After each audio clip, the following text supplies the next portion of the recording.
Hit the lights! You've discovered the Halfwatt podcast. We want to educate and entertain by tapping into the most trusted source of new technology, the ones installing and innovating it. You, the tradespeople that build from the ground up. Join us as we talk with industry leaders, veteran contractors, and even some young blood. Welcome aboard. Today, I have the pleasure of having in studio with me JT Owens. Hey. Right? Yeah. I didn't get that wrong, did I? No, That's you're what good. I freaking wrote. I'm teasing.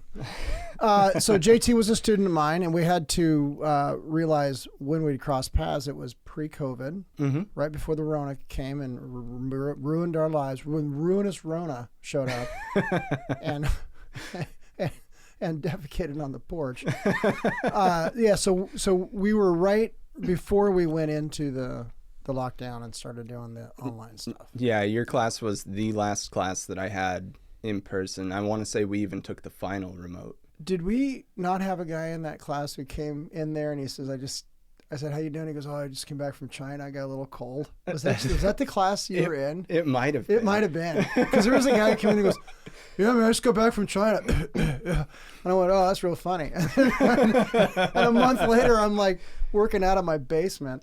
So, yeah. I was like, right after that class, I ended up taking a trip down to like China? No, I went solo trip to Austin, Texas.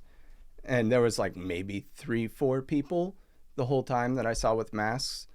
Yeah, well, it wasn't a mandate yet. Yeah, that's and true. It was during your class that I took that trip because nothing was shut down yet. And then came back, got sick. There wasn't really a whole lot of testing. And I was just like, maybe I got the first strain. You were an early adopter of Rona? Possibly. Did you lose your sense of smell? No. Nothing? Yeah. Nothing. Huh. I even ended up with the, what was that, like the Omicron variant? Still not, just like a bad cold. Huh. That was about it for me. Man, I didn't get it, right? But I got something last week. I got my flu shot because I always do that. And I work in a hospital. I got the flu shot. Nothing happened. Went through the weekend. Nothing happened. Rode my bike up to the hill. And it's changing weather, so I'm wearing different clothing, a lot of warm clothing and stuff. And I get up and I sit down in front of my desk. And I'm like, feels a little froggy. That was the beginning of birth pains. Man, this thing hit me like a ton of bricks. Oh, yeah. And I wound up staying all day Wednesday and then calling in Thursday because I was by that point I was full blown, and I tested 3 times. Just I negative. did not get it. No, it wasn't, and I didn't lose my sense of smell, taste, character, nothing.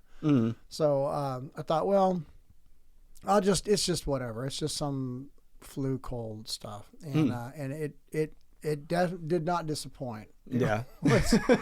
Yeah. See, it turns out I'm a whiner when I get sick. Who knew? I had ended up getting the variant, the lightest out of anyone I knew. Well played. We all took a trip up to Seattle for a football game, came back, all of us were coughing by the end of the day.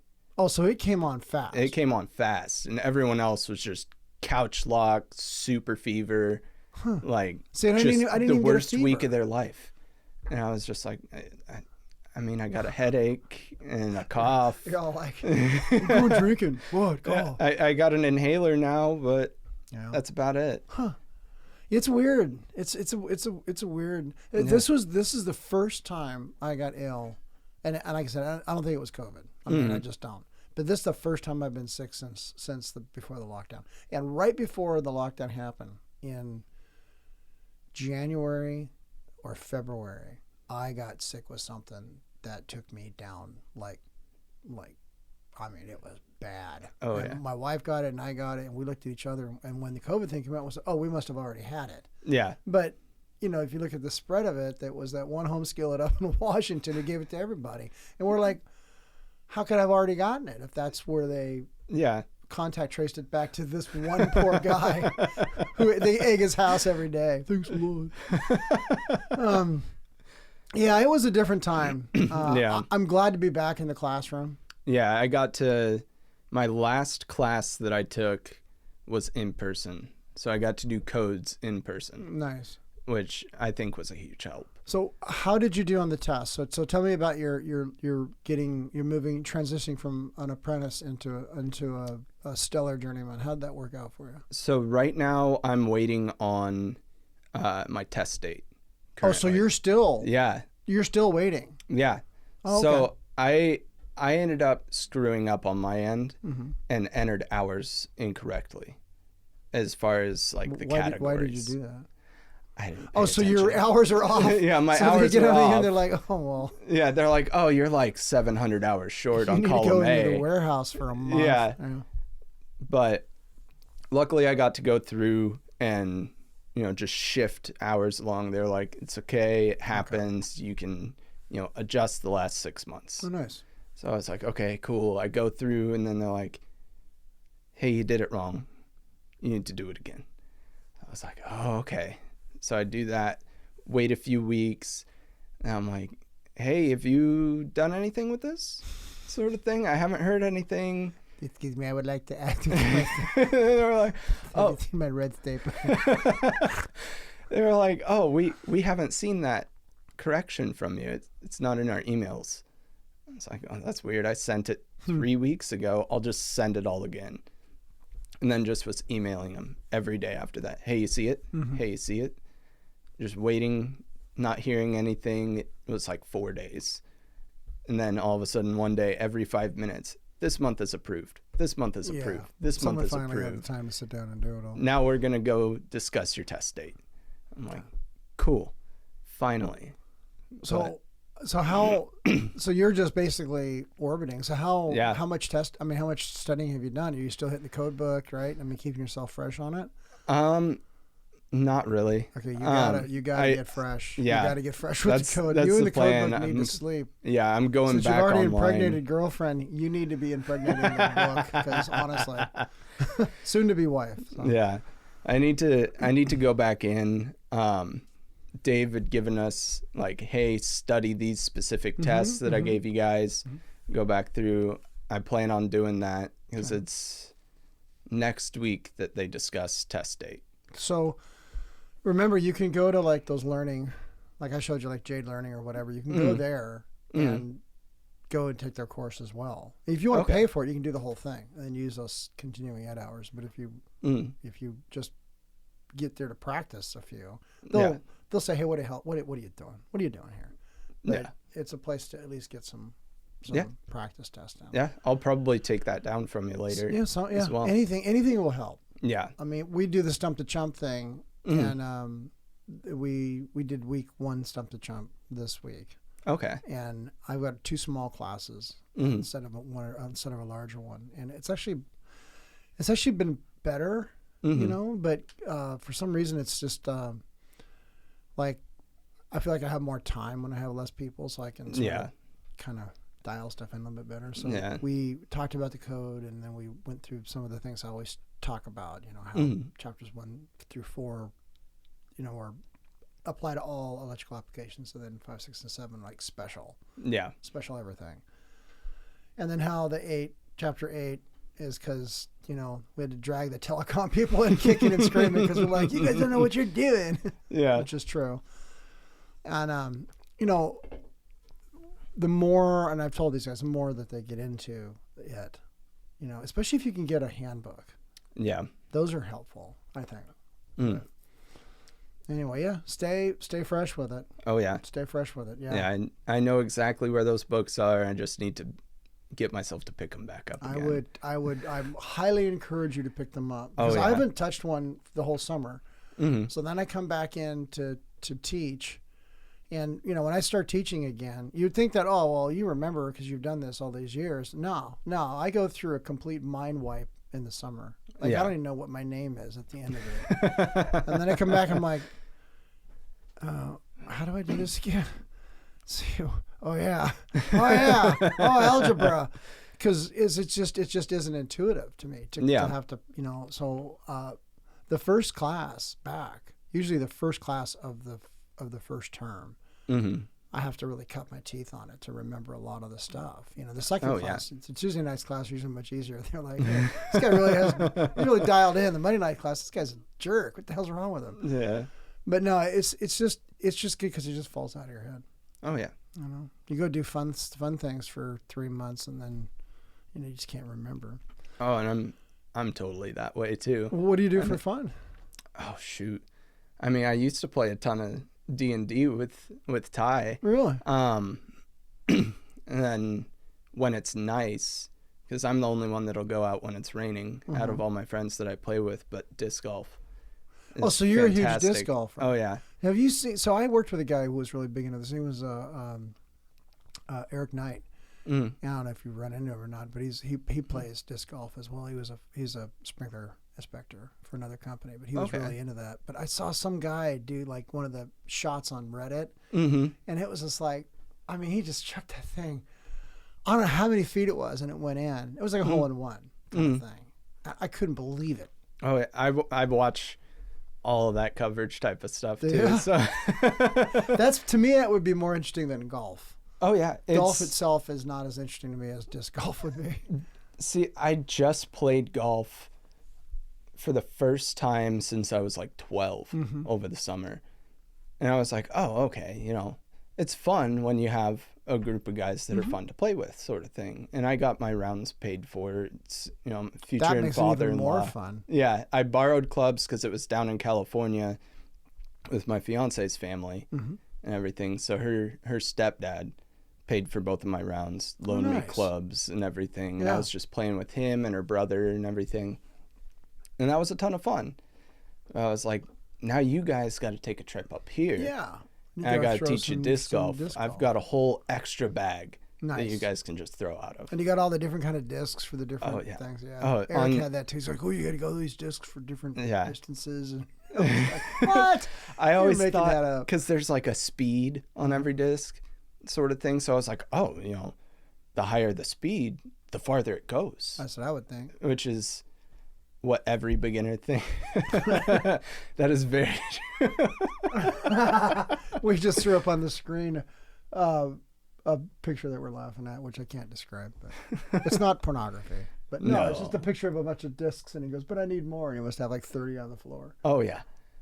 Yeah, it's addictive. I bet. It is very addictive. And you just get to go walk in the woods and throw something really hard. But I've only seen it done once, and we were at the Clackamas, the MacGyver Park, and they were down there. And my wife and I at the time were trying to land navigate with our GPSs to learn some stuff for search and rescue, and they were doing the middle of that. So we were really careful to make sure that as we were moving from point to point that. And that's you don't want to screw up anybody's throw. That's actually a huge like staple park for the pros.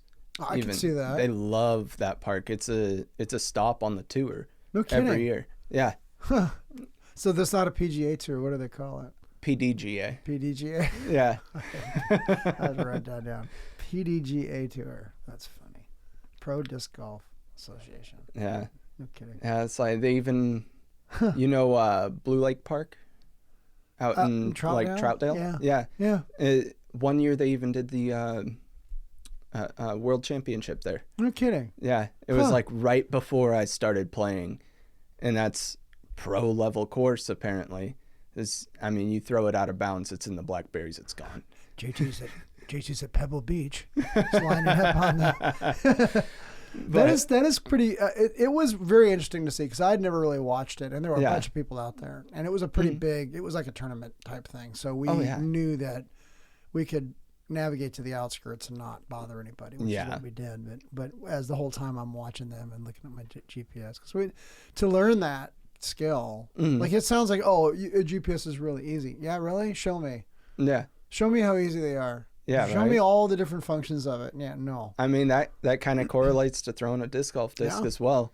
People think you throw it like a Frisbee, and it's like, no. No, this homie that I just watched didn't. He did it some other way. Yeah. Oh, yeah. You use your whole body. Yeah.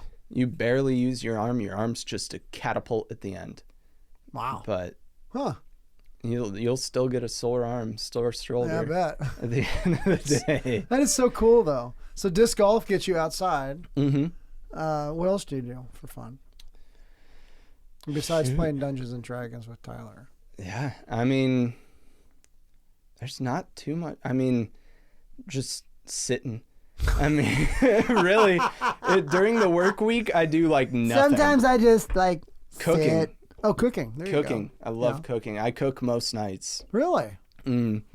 Yeah, because... that's helpful because if your wife's about to... Well, your soon-to-be wife's about to have a kid, she's not going to be able to do a lot of cooking for a while. Yeah, I mean, I'm already the one who cooks most nights. She's a phenomenal cook. Really? Oh, yeah.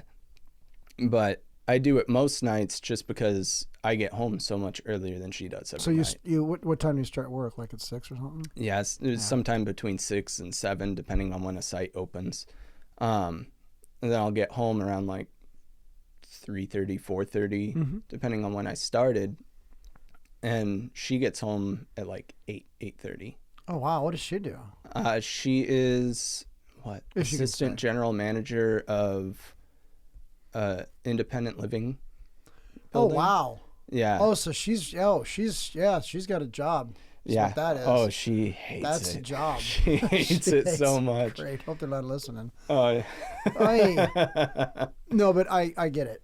Yeah. That's a tough racket. It's a very thankless job. It is a very thankless job. Yeah. And there is my experiences with that industry, because in my last company we serviced a lot of them. That is that's a miracle worker job right there. Yeah. She's always got something that went wrong. Yeah. Always, every night. So I'm like, I'll listen to it. I'll tell you what went wrong at my job and who I had to deal with today. It's easier to deal with. Yeah. You know, we just got to Well, tell me about your job. So you don't work, you work for Point Monitor, but you don't work for the Point Monitor branch out of Lake Oswego, the main branch. You work actually out of the Vancouver office. Yeah. So I started out of the Lake Oswego office. I actually started as labor for the company while my name was still on the list. So they were like, okay, we'll get you on job sites and we'll wait for your name to pop up and then get you on as an apprentice. That's a good just idea. Change your title. But we're going to start you at the average apprentice starting wage. And I was like, cool. Yeah. That works. Worked for maybe like 3 months and then started as an apprentice. That's how I met Tyler. He worked there too. Yeah, he was on the first job site that I worked on. And I was working side by side with him, drilling holes and nailing in boxes. Nice. Right in front of him for, those 3 months. But yeah, eventually I ended up getting transferred up to Vancouver. So do you live up there too? Or is that... No. You live in Lake Oswego. No. When I had started the first couple of years, I lived in Fairview. Oh, okay, yeah. So that makes it much easier. It was like a 15-minute commute to just over the bridge. Yeah. So they're like, you live close to there, they need people, you go there. Makes sense. Like, cool, yeah, I'll do that. And then eventually someone needed help out of the Lake Oswego branch, one of the groups down there. So they're like, hey, go back down there, work there for like a year, and then we're sending you back to Vancouver. Oh, cool. Sure. Like, okay. I mean, the commute's a little bit longer. I just moved out to Sandy at the beginning of the summer. Yeah, you need to get an ultralight to do that commute. Yeah.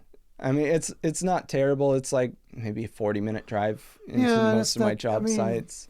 Yeah, because that's not too bad. No. Sandy's a beautiful. Oh yeah, I'm loving it. Yeah. I started to get a little paranoid and anxious at the beginning of the week. Sunday night, we're coming home from dinner, and I'm seeing it rain, and I'm like, that rain seems a little thick. Oh no! It will come. Oh yeah, I was like, oh no, this is mixed. Oh yeah. And then it eventually turned to just snow. And yeah, in the morning I go out, there's snow on my car, nothing on the road or anything, thankfully. But I was like, oh no. It's the kind of place you need a backup generator for. Oh yeah. I mean, seriously. Like do you have a house out there or you live in an apartment? Duplex. Yeah. It's the kind of place I would have Yeah. I lived in Estacada and I lived in Colton. And for those of you who are not in Oregon, I can't help you. But Colton is the very end of the world. The only thing where I lived out in Colton, the only thing on the other side of my fence was 40 miles of bear, cougar, and nothing. That was honest to God, all the way to Clear Lake. If you drew a straight line from where our back fence was, just straight 40 miles east, it went to Clear Lake. That was what the first thing that you would hit if you walked due east. I mean, it was like, wow, because it kind of it doesn't. You don't think it wraps around that way. The woods out here, but, it does. But yeah, and generator was a must. Yeah. Source of heat, wood, all that good stuff. Like I learned a lot. Yeah, I mean, our place is fairly older. It's like 50s, 60s construction. Like it's a little cluster of duplexes that all gets rented out. Nice. But I was just tired of Fairview. I could see that. It was really nice when I had moved out there. And then it just started to get a little rowdier and a little rowdier. Yeah, it could be a little rough. Could be a little rough area. Yeah, because it was a really nice little neighborhood I lived out there, and I lived there for like 6-7 years. But yeah, the town hall was in the neighborhood, sort of thing. The police station was attached to the town hall. Yeah.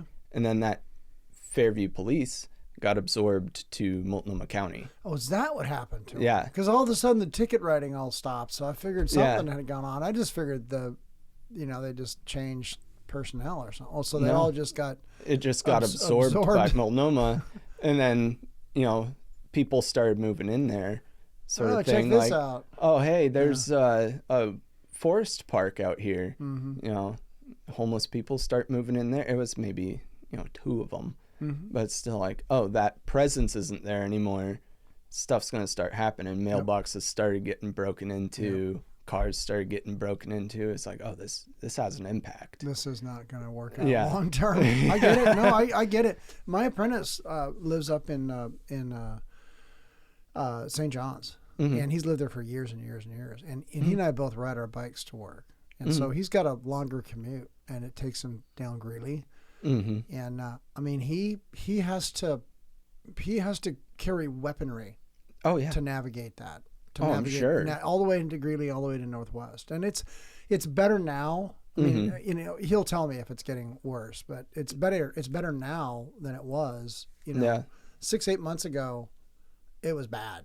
Oh yeah. Like he was like, this is getting scary. Look at this video, Mike. I was like, whoa. It's like, you saw that? We were like 3 hours ago. Like there was this person no clothes on. I'm like, he's seen more naked people run around the streets of Northwest. I'm like, score, and he goes, no, sadly no. That's not the way it goes. I knew someone in my neighborhood there that was like, there was a homeless guy trying to set up a tent in the median coming out of the neighborhood when I was leaving the other day. So I stopped, rolled down the window. It's like, hey, there's been reports, you might not want to set up your tent there. They're like, what? It's like, there's been rumors and reports that, those tents are just catching on fire. I can see that. Well, it's and it was just like, it's not a threat. No, I know. But he's like, not here. Well, and he packed up and my apprentice's car got stolen one night. One night, and he figured out where it was, because he's got a tracker in it, and they recovered it. Okay, a couple weeks ago, he's at work. It's at work. It's parked at one of our parking lots. And he looks up and it's gone. He goes, where's my car? Recovers it about 45 minutes later. In basically up off of, it would be up off of Lombard and 30th in that area. But not on Lombard, but south of it. Yeah. Or maybe it wasn't even, probably 20th. And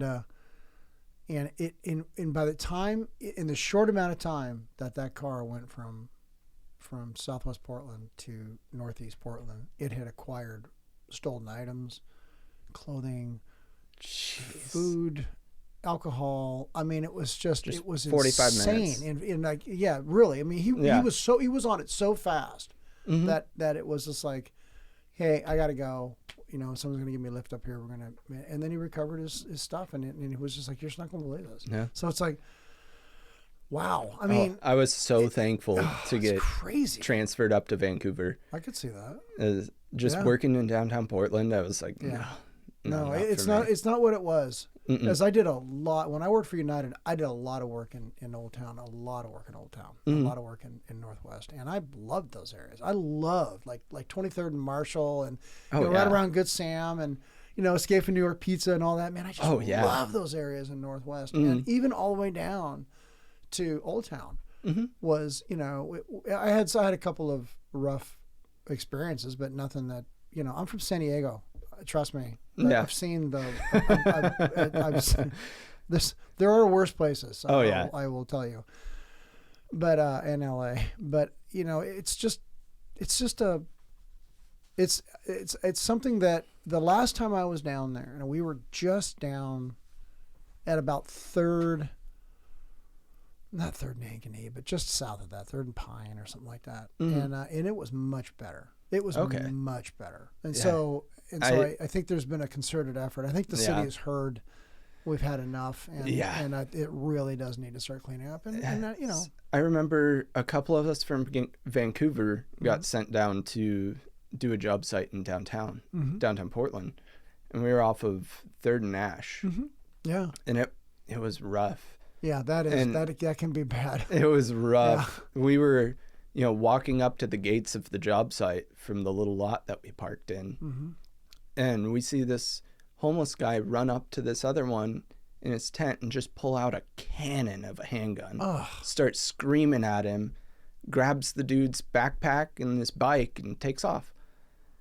And, one of the brick guys is running over just like, get inside. And we're like, so run. How does workman's comp work if we get shot? I don't know. I don't know. Yeah. We're like, do we have to be inside the gates? Right. Does it still count if we're outside the job site or outside the job site? It's scary. Yeah. Like the places that I've worked at on some of the federal buildings, I went by the Hatfield Courthouse. As I've worked at the Hatfield Courthouse dozens of times with TSS down there and the other group. It doesn't even look the same. They got it all. Looks like a bunker. All the boards and everything. It's all bunkerized. So I'm super glad that this is post-election, obviously, and there doesn't seem to be any stuff happening in the streets, which I'm super happy for, really happy for, because this guy does get a little annoying. Oh yeah, I mean, I have a close friend that works at the jail down there as a jail guard, and during all that was going on, he was like, "Yeah, I have to park 3 blocks away in a parking garage and walk in civilian clothing." Yeah, I could see that. He's like, I could not wear uniform in I could see at that. all. Which is unfortunate. Yeah. Because these guys are, that's a special job to put yourself on the line for for others, and and then take one to the head. So I mean, and I didn't know there's both sides of the story. I'm not trying to just give one side, but it's just to me, it's as a guy who's lived in Portland since '91 and fell in love. I love downtown. I still love it, and the fact that it's coming back was great. And my family likes to go and eat down there quite a bit. So and we've got a couple older folks in our family, and the one time they wanted to eat was between, right where Voodoo Donut is downtown, right down that alley as you're going towards Second, on Ankeny. There's a fish place down inside that on that little alley. Oh, they wanted to eat there, and so I said, "Great," So we drove towards that from the south, and there's like a long tent city. It was like 50 foot of tent. So I'm like, that's not going to work. I mean, because there's no place to even get out of the car on the right side. So I got into Old Town, which was eye opening, and then came back, and then parked right, and then I found a spot right smack in front of Voodoo Donut, which for having to be in the escort person for 3 women, 2 of them being over 80, I was like, perfect spot. Like, there's no better place in the city to park except in front of Voodoo Donut, because everybody's going to be there, and I can always gather help if there's I need. Always eyes in that area. We went to the car and ate, had a wonderful meal, came back out, had no problem whatsoever. So it was all for Nye. It was just a bat squeeze in my head, thinking that someone's going to jump up and try to eat our scalps. But it was but it's just that the whole, It's one of the reasons I don't really watch any news, and I don't really follow what happens on the local news. You know, like on the, Google or something. Yeah. But it's just like sometimes I can tell people who are always watching this stuff. They're always like, hey, did you hear about this? No. What did I miss? And so to me, it's like I just need a separation from, like, I need to focus on my job. Yeah. And if I'm focused on my job and I'm focused on my teaching and doing this, and consulting, that's enough. Yeah. Like, and then horses. So it's like, that's enough. Yeah. That's enough work. I don't need to then look at this and get all paranoid, Yeah. As I haven't watched news in years. You don't miss it, do you? Oh, no. No, if I'm scrolling through something, I'll see something and go, that's interesting. Look at that. Yeah. Next. If I'm really interested, I'll be like, oh, what's the other side saying about this sort of thing? And look at that, which I feel like is a healthy way to do it. It is absolutely. The fact that you said that means that you've got a much more open mind than most. Because if you can't look at something and vet it 7 ways to Sunday, you're looking at all these other news sources. If you are a single news source person, I'm sorry, but you're missing something. Somebody's dealing you a line. I have a couple family members like that. I have many. Yeah. I have many. Yes. Some of them don't live in the state, so that's good. Yeah. But so you work for PM. You do a lot of. So you basically PM is probably one of the the premier hires and of apprentices that I know of. I mean, Mark made it a big point, to hire apprentices and he turns out some of the most fantastic wire pullers I've ever used. So it's like everybody I know, who either stays with PM or has left PM and gone out and do other stuff, really, really know their stuff. Like I don't know, I've never met anybody who came out with PM that got their pants on backwards. So it's like, obviously they do a good job. So being as though you're still an apprentice and you're working that way towards a journeyman, do you feel like you're well-rounded? I mean, we talked about programming. You've been doing some programming on panels earlier, and it's once in a great while. It's something that I have to, once I'm like halfway through, I'm like, okay, now I'm getting it again. It's coming back. I've only done, a handful of them once every great while, right? Sort of thing. There's definitely things I know that I still need to learn. There's plenty that I still need to learn. Okay. But what I do know, I feel like I know. Good. Sort of thing. And your journeymen have been treating you well and teaching everything you need to know. They're For not the most holding part, information back or anything. I mean, yes and no. Okay. You always get those people that have been in it forever. They're older and everything and more caged about information and stuff. They're just like, here's a task. Do it. Okay. Sort of thing.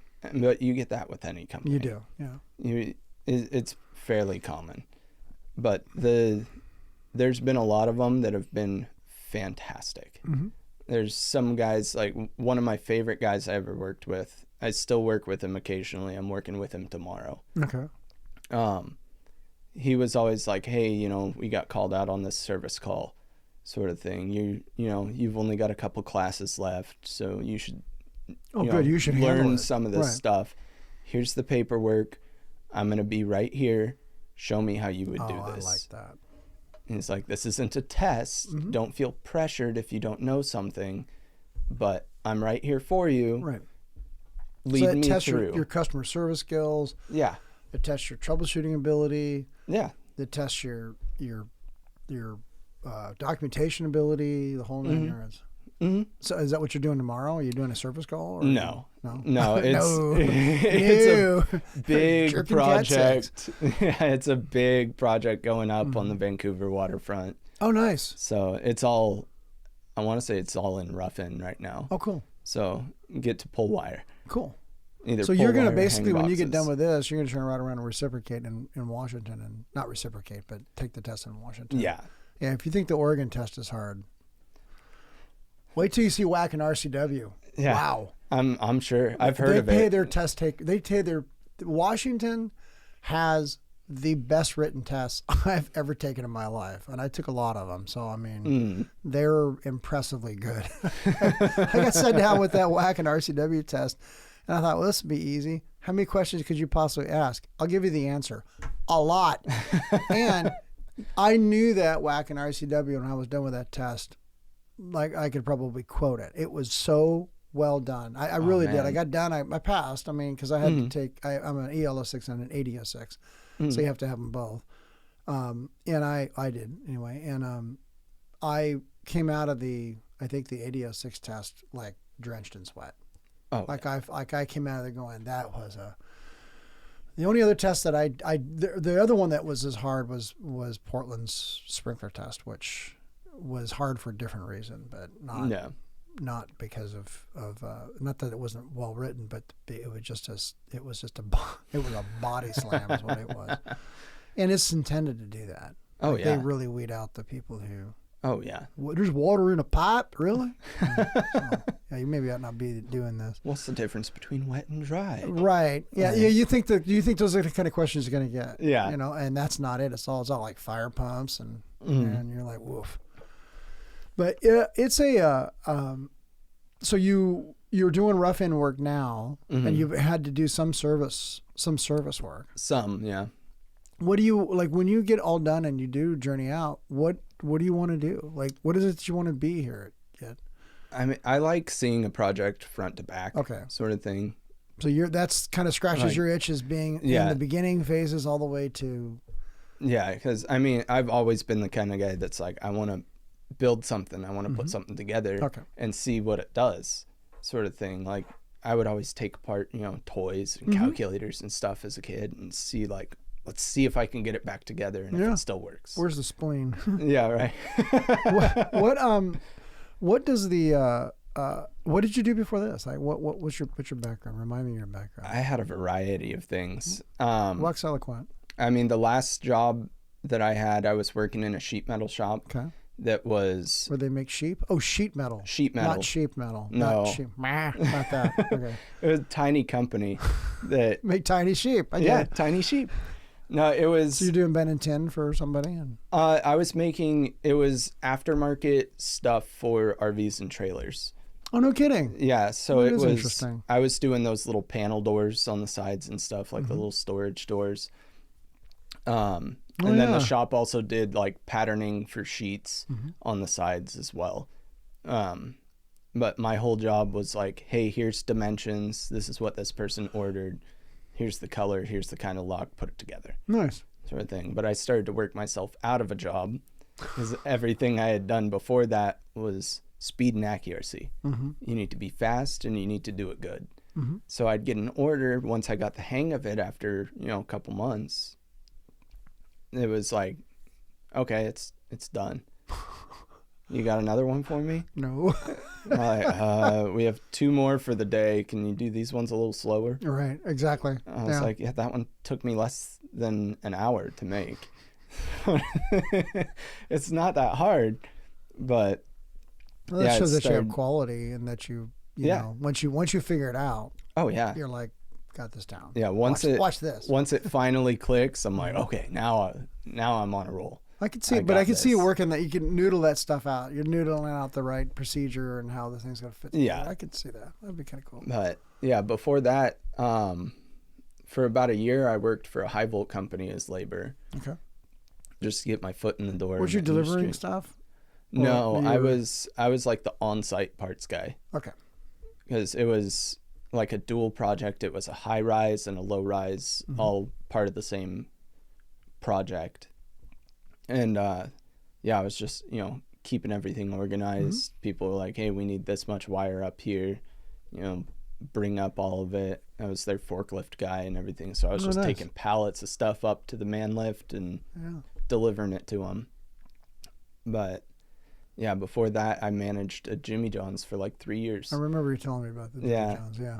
Yeah, that was, it humbles you. Does it? Does it? Some of those people that come in and are just like, oh man, you just take the sandwich. You need food. Yeah. I like Jimmy John's. I had to stop eating bread, and I know I can get a Jimmy John's without the bread. I know that, but that was one of my favorite things was to eat my Jimmy John's sandwich and my barbecue chips and my little kickin' ranch sauce. Oh man, See, that came after I was gone. Dude, just thinking about it makes me. There was and the woman that ran the guy, whoever it was, but whoever ran the one in Wilsonville, right near the school, like I could walk in there and they'd pretty much knew what I was going to order. Right? Oh yeah, it was the same thing. Yeah, I mean the one I worked at, I want to say when I started there, and when I was working there, it was one of like the top 5 or the top 10 grossing Jimmy John's in the country. Oh, no kidding. Yeah, it was one of the first that had a drive-through. Okay. Well, that makes sense. So the drive-through just shot up business. It was slammed always. Now I go past it and there's like nobody there. I wonder why. Yeah. I think it all comes down to who's running the show. Who's running the show. And then I talked to the people at the one over at Wilsonville because I noticed the dude had like a beard about the length of mine. Yeah. I was like, man, they let you do that? I got bitched at all the time for trying to grow out my beard. The most they let us have was a 1/4 inch. Oh, no kidding. Yeah. Yeah, that's the most you could have, 1/4 inch. He's all like, and I'm like, and you guys are all tattooed up. They wouldn't let us be tattooed. Seriously? Yeah. It was like company policy. How can you not have tattoos in Portland? Yeah. That seems illegal. And, I mean, all of us were joking around when I worked there. We're like, how are we supposed to be, Jimmy John's rock stars if we don't have tattoos? Right. But the guy was like, oh, as the only guy in the studio tonight who doesn't have one. But he was like, oh, Jimmy sold the company. Oh, no kidding. Yeah. So it's now owned by the conglomerate that does like Buffalo Wild Wings and a couple other restaurants. Oh, no kidding. So a lot of rules got changed. And now, people can have beards and tattoos. Now you can do whatever you want. Yeah. Okay. Well, whatever works for them. It's their company. Yeah. Yeah. Huh. And that's why you can actually put pickles on your sandwich now, too. I did not know that. Yeah. Yeah, because the whole 3 years that I worked there, because I worked there for a year and a half, quit, went into retail, and then went, wow, this is worse.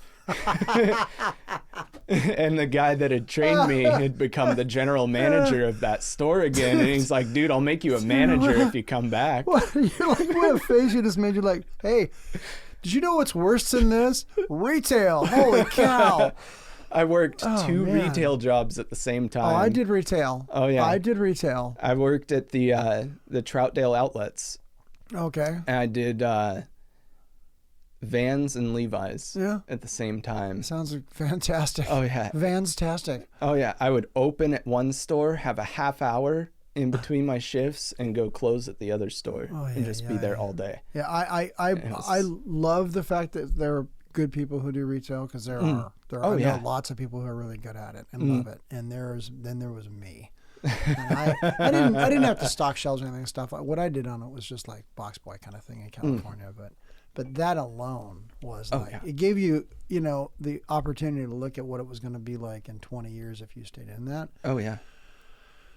That was not me. Like I had to do something technical, especially when I went in the military and came out. I was like, okay, now I'm kind of stuck in the tech world. I better figure out if I can actually, my going back to the Hill has been a complete breath of fresh air from walking away from managing and supervising and quote unquote leading whatever it was I was doing to I'm going to fix this. Yeah. I'm going to install this today. You're going to go redo the valves, and I'm going to rewire them, and they're actually going to be done right. Like we had a set of valves that the fitter worked on today, and I walked up to him and he goes, "Can you pull the wiring out of that?" And I'm looking, and they, honest to God, 2 valves right next to each other. They came out with a 90 piece of flex about that long, which is fine, into another 90 into an LB. The LB had a 90 that came off the top that was screwed to the valve body, and on the other side of and it was right underneath the valve. And then on the other side of the LB is another piece of flex that went to this thing on the wall, the J-box on the wall.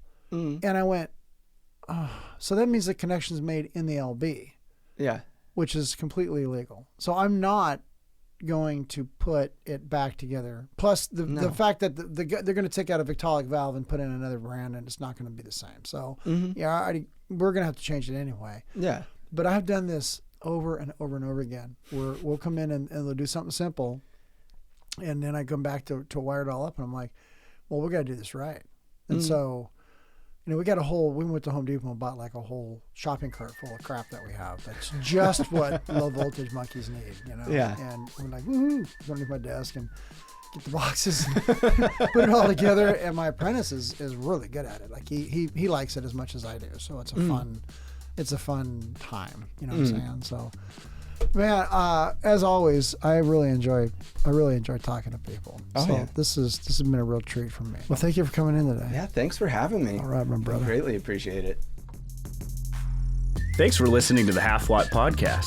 We always want to hear from you, and we encourage you to email us at halfwattpod@gmail.com with questions or even your own stories. Funny, crazy, or praiseworthy, we want to hear it all. You can follow us on Instagram at halfwattpod to stay up to date on our feed. And be sure to subscribe wherever you listen to podcasts. And share us with a friend, the best way to help us grow. The Half-Watt Podcast is a production of Now Hear This Studios.